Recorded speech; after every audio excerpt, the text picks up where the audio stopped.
Hello everyone and welcome to part 5 of this tutorial series, and in this part we are going to blend the two texture sets that we have created in the past two videos. So the first thing that we have to do is creating a mask to blend these two textures. So we are blending a snow with rock, so we have to tell Blender where rocks can pop out the snow. So I'm going to add a node called a geometry node right here. Then I'll preview the normal. So this node is very cool if you want to drive an information from the original mesh from the viewport. So preview the normal.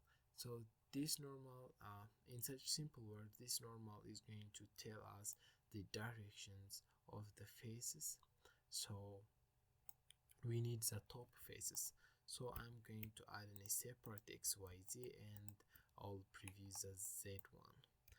Then I'll add in a color ramp to record this thing. Then I'll flip this color ramp. Okay, first I'll move this thing out. I'll choose 0.766. Then for the white one, you can push it until you get something that you are satisfied with.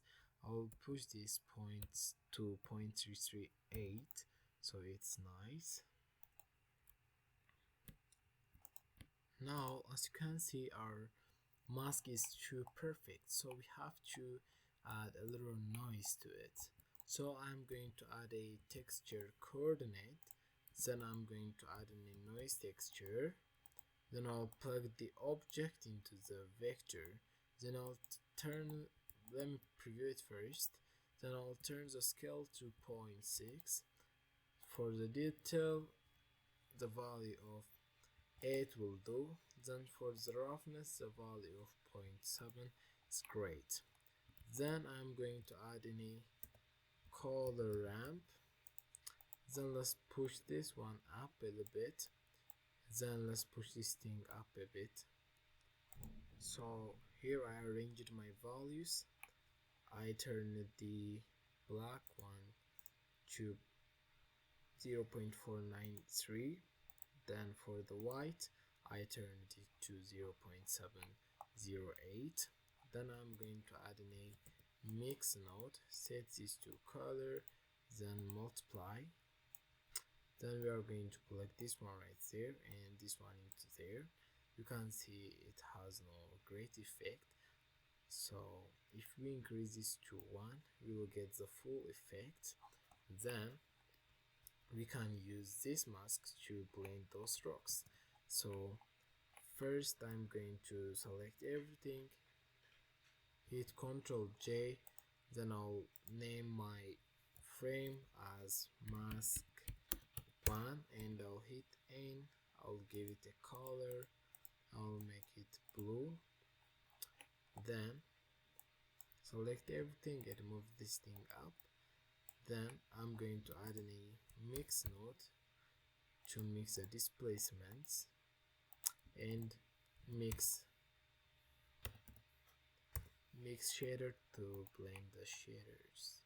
Then I'll plug this one into the first socket and this one into the second socket. Then I'll plug this one into the A socket, then this B socket like so. Then I'll move this in x-axis like so. Then I'll plug this one right there and this one into there. Then let me preview this thing. If I plug this one, you can see nothing is happened. That's because our mask is not contrasty. So I'll add in another color ramp right here. Then I'll push the white value up. Something like this is great. So this is a way how you can blend two textures together. So push this white up until you get something that you like. So that's it for this part, and see you in the next part.